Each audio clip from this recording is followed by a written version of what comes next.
Is the iPhone 15 coming early this year? According to leaks and rumors, it seems like the iPhone 15 lineup is basically done. We're getting a new camera, new colors, that new port on the bottom, but what about some last minute changes that we could see? Does Apple have a big surprise in store or some last minute feature they could add that they could really put on these phones that no one saw coming? So let me tell you everything you need to know about the iPhone 15 and everything we know right now. Let me break down all the latest leaks, all the big rumors, the controversial changes, tell you when the iPhone 15 lineup is coming, and also why you might just want to skip the iPhone 15 line this year. I feel like most people aren't going to want this phone unless Apple can add a big surprise here that we didn't see coming, but got a couple of theories on that may just totally change the game here, but I'll have to explain that in a moment.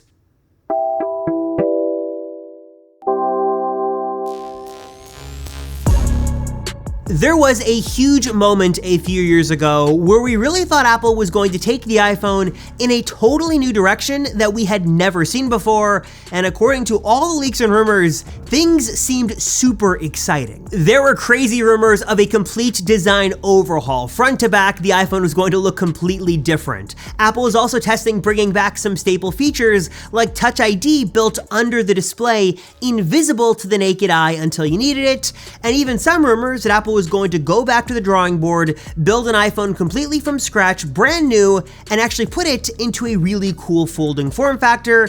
But as it stands in 2023, looks like none of that is going to happen anytime soon. For better, or probably for the worse, Apple is really doubling down on the iPhone experience we've gotten for the last couple of years. They're going to improve some small things, make a couple of nice changes, but honestly, the iPhone 15 is gonna be more like the iPhone 14s. Some nice little improvements here, but unfortunately, nothing really to get excited about. First up, let's talk design. Unfortunately, contrary to many of the big rumors, the iPhone 15 line isn't going to get some massive redesign that we had really hoped for. Instead, it's gonna be mostly the same old, same old. Apple might actually give us a frosted glass back on the 15 and 15 Plus, similar to what they do on their Pro phones, so that could be cool to see. Of course, new colors across the board, maybe a slightly tweaked design on the Pro series that would give us curved edges and a flat back, but honestly, the biggest design change you're going to notice on any of the models this year is going to be on the regular 15s, the 15 and 15 Plus, because they're going to get the dynamic island, which means that yes, the quirks of the dynamic island will be on every single iPhone model, and the Notch's 6-year reign is finally coming to a close. And I feel like most years when we talk iPhone rumors, the big stuff is reserved for the Pro phones. Those are the phones that are more exciting, those are the phones to get, and while that still is mostly true this year, honestly, I feel like this is a great year to get the lower end iPhone because this is a year that Apple's really putting a lot of attention into their non-Pro phones and borrowing or stealing a lot of exclusive Pro features and finally bringing them down to the regular 15 and 15 Plus. For example, the all-new 48 megapixel main camera that we saw debut with the 14 Pro series is coming to the regular non-Pro phone. So just in general, your photo and video experience on your regular iPhone is gonna get a big step up this year, and you're gonna get a great camera experience without having to pay those Pro phone prices, especially as a hike is expected for those phones. More on that in a moment. Obviously, you are missing out on a triple camera setup here, no telephoto lens, just a wide and ultra wide, but photos and videos will be better on your non-Pro iPhones this year. And in addition to the dynamic island, the 15 series is also going to be bringing the A16 chip, the higher end Apple Silicon chip, down to the regular non-Pro phone. Now, while these changes are good and certainly welcomed, I wouldn't be a fair Apple YouTuber if I didn't point out some of the downsides here. I love Apple. I feel like I've been bashing Apple a lot lately, but criticism where criticism is due, I feel like these things are great to see, but there are some pro-end iPhone features, Pro features, that really should make their way down to the 15 and 15 Plus. The big one for me is ProMotion. I understand that Apple wants to reserve 120 Hz for their Pro phones, but having the dynamic island on what will be a 60 Hz display, to me, just spells trouble. Of course, I can't go further without talking about the other big change coming to the 15 and 15 Plus, and really all phones, and that of course is going to be with USB-C. Yes, Lightning is out, USB-C is in, though one of the theories we're hearing right now is that Apple is going to limit the USB-C port depending on the phone and the cable and charging brick you use. So on the 15 and 15 Plus, you can charge your phone with USB-C, transfer data with USB-C, but those speeds will be limited. First off, just sort of limited on your phone, so the 15 and 15 Plus won't have super fast data transfer speeds, and we're also hearing that Apple might limit your charging speeds by whether or not you have one of their MFI certified charging cables and potentially charging bricks. So if you want the fastest data transfer speeds and also the fastest charging speeds you can get, you're gonna have to pay the extra money and go with a 15 Pro or 15 Pro Max. And speaking of those Pro phones, let's talk about what is new for the 15 and 15 Pro. And according to all the leaks and all the rumors and all the info we know right now, I'm starting to say that, again, not a whole lot is expected to change on these phones, which could be a good thing or maybe a bad thing depending on how you feel about, well, the current iPhone 14 Pro. Big news is gonna be this: Pro Motion, always on display, triple camera setup. Those will remain Pro exclusive features this year. Really the big changes you're going to notice are, one, again, that slightly tweaked design with the curved edges and the flat back. Also the big change is gonna be with the volume buttons on the side. We will not have the fake volume buttons. We will still have real physical volume buttons, but Apple may be swapping the mute switch for a mute button, so you would press it and unpress it to basically mute and unmute your phone instead of doing the whole slider switch thing on the side. But also, Apple may make this programmable like the Apple Watch Ultra's action button, so you could maybe use that button to not only mute and unmute your phone, but also do things like launch apps, take pictures, maybe summon Siri and stuff like that, basically giving you a little bit more customization on your Pro iPhone. We should see in these phones the A17 series chip, so more powerful, more efficient. Apple might be doing some sort of camera upgrades, though that is unclear as of right now.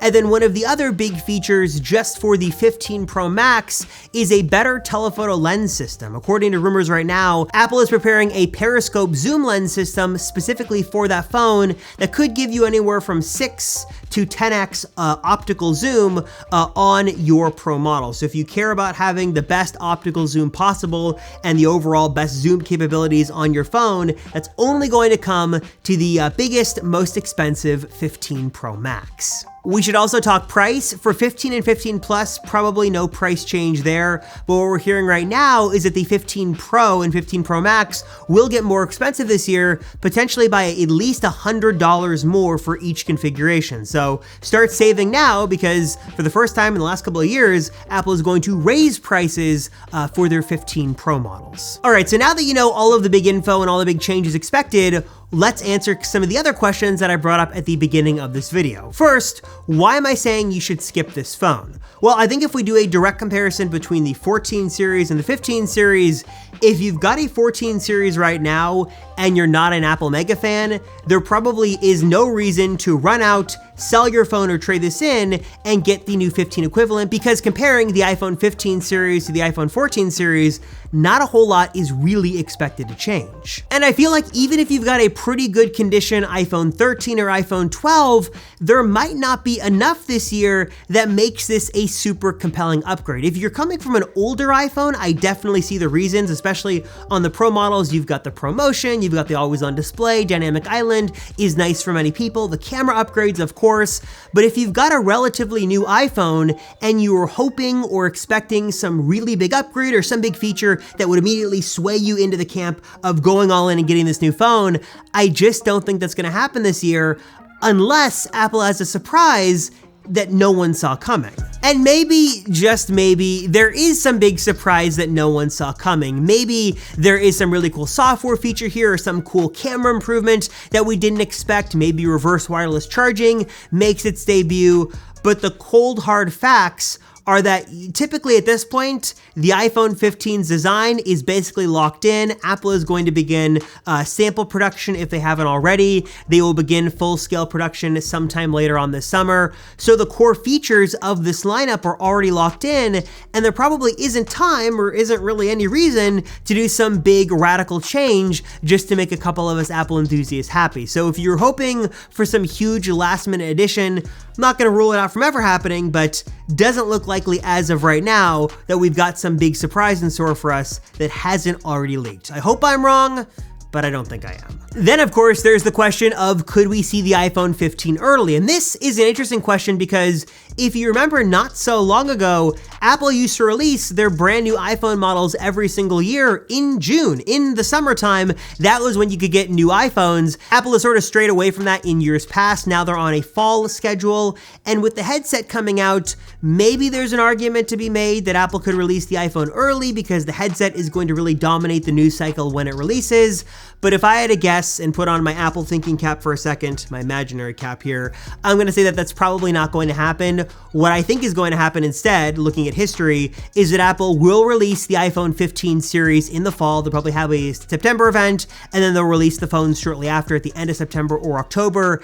And then the headset itself wouldn't come out until November or December. So they'd have plenty of time to capitalize on the iPhone hype and the iPhone news cycle. They'd get those phones out then. And the headset would be at the very end of the year, either for a good reason or a bad reason, depending on what the media reaction is when we finally see what this headset is capable of. So as much as I'd love to say, hey, the iPhone's gonna come at WWDC and they're gonna surprise us all and that's gonna be great, I don't think that's going to happen. It's a nice dream, but looking at Apple's logistics and sort of their plans, a fall release schedule just seems to make way more sense. All right, so here is my question for you that I want you to answer in the comments down below.